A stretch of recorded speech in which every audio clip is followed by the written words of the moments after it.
Here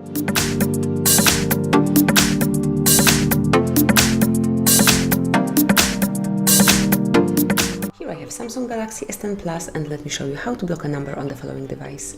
So at the very beginning you have to open the phone dialer, then tap on the more icon, it's three dots one in upper corner, and then select the settings. Here you should tap on the very first icon, which is block numbers, and now you have several options, so you can either block all unknown callers, so just tap on this switcher, and since now you will not receive any calls from numbers that are not in your contacts. Then you can add some particular number to your block list, so just tap on add phone number and then type the one that you would like to block. Once it's entered, just tap on plus. And since now you will not receive any calls or messages from this number, you can also add some recent callers or contacts to your blacklist.